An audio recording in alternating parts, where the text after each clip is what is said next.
What's up guys, it's Pizza here. In this video, we're going to test whether Royal Guard's Instant Slash can still be effective using only Rift gears. And then we'll also do a damage comparison using normal gears. So to really put it to the test, we'll be taking on Warrior instances. And without further ado, let's dive right in. First, a quick overview of the equipment. For offhand, I'm using the physical damage increase since I already have the minimum 100% ignore def. For armor, I recommend using attack and magic attack increase because it gives more damage since overbrand scales with both attack and magic attack. And as for garment, the standard ignore def. For footgear, it's also attack and magic attack increase. Then lastly for accessories, both are ignore def. Before starting, make sure to consume meal bees, awakening potion, and alloys. As for food, I'm using divine tree juice for 15% penetration, and then use mystic frozen since the golem is fire element. So using Rift gears here in Lost Isle Warrior 2F, the damage is around 2.1 M per instant slash. Now let's try comparing it with normal gears. The damage increased to 2.9 M, which is about 700k damage difference compared to Rift gears. By the way, for every run, I use the same alloys so we can see a fair difference. Now back to Rift gears test in Lost Isle 2F. Notably, I switched accessory cards to Maoguai cards since the MVP in 2F is Ghost. So using Rift gears, I'm dealing 1.4 M damage per instant slash. And if you're wondering how much damage you'd get when equipped with Shield of Naga, it adds about a 350k damage increase. By the way, we're testing this for players who plan on building a RG instant slash to show that Rift gears is still viable. Besides, you won't always be soloing weeklies anyway, so dealing this much damage is good enough. Now let's compare the damage with normal gears. So the damage went up to 1.8 M per instant slash, which is a 457k damage increase compared to Rift gears.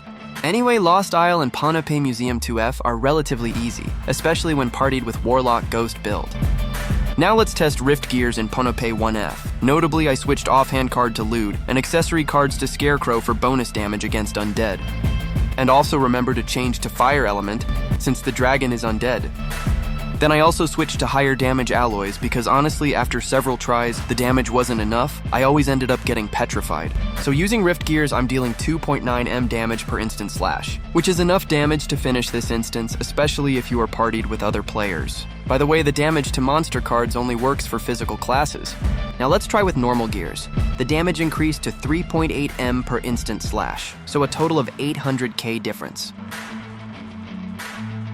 Now for Ponape 2F using Rift gears. Notably, I switched accessory cards to Maoguai to deal more damage against Ghost. So with Rift gears, I'm dealing around 1.4 M damage per instant slash, which is about the same from Lost Isle 2F. And now let's test with normal gears. The damage increased to around 2 M per instant slash, so a total of 626k damage difference.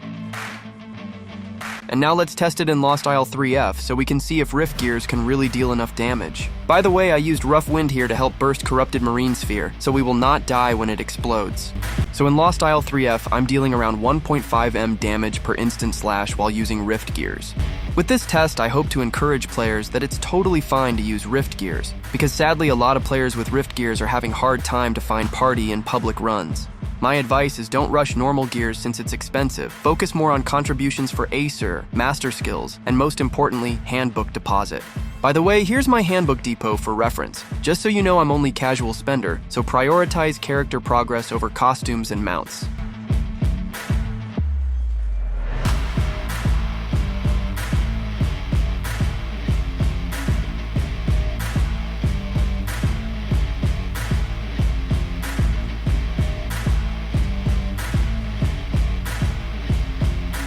And now let's take a look how Rift gears do in terms of damage. So overall I dealt 24% total damage while using Rift gears, which surprisingly isn't bad at all. Now for Ponape 3F, notably I switched Footgear card to Fallen Bishop since all MVPs here are demi-human. And then I also changed element to Mystic Frozen to deal more damage to Joel since he is Fire Element. However, it's recommended to burst Pokerani first, to eliminate Dispel and Anti-Potion debuff. But since Joel is next to Pokerani, it's more likely that he will die first because of the AoE damage of Instant Slash.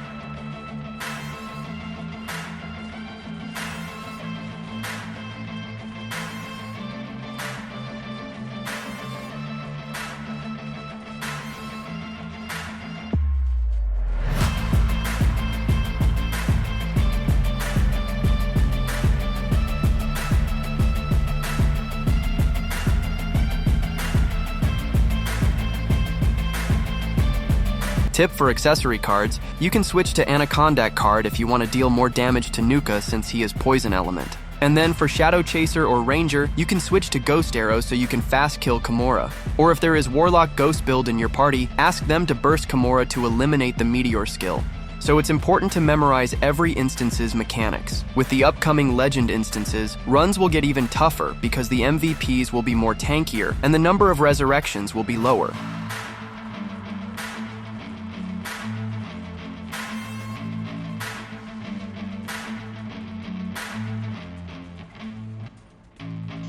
Now for the final run of the Rift Gear test, let's see how it holds up in Thantaos Warrior 4F. Notably, I switched accessory cards to Santa pouring cards since the MVP is Dark Element. And then ask your Archbishop for Aspersio, so you can deal more damage to dark monsters. Also, it's great if the Archbishop uses Oratio to boost holy damage taken of mob by 35%. By the way, for instance, runs, set auto potions to 90% so we can still tank even with DPS gears.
So in conclusion, the damage is still decent when using only Rift Gears. Just need to build it correctly and maximize every damage modifiers, in which we'll be discussing in the next video. So if you're planning to build a RG Instant Slash, I recommend prioritizing at least plus 10 Shield of Naga, since at tier 8, it greatly boosts Instant Slash damage. Then pair it with Spearfish Pike to further increase the damage. As for the armor, garment, and foot gear, it's fine to use Rift Gears if you don't have Zeny yet for normal gears, because the damage difference isn't that huge when compared to low refined normal gears, since it only adds around 60k to 70k damage boosts. And I think that's all for this video, guys. If you have any questions, feel free to comment down below. And don't forget to like and subscribe to stay tuned for more. See you next time, and thanks for watching.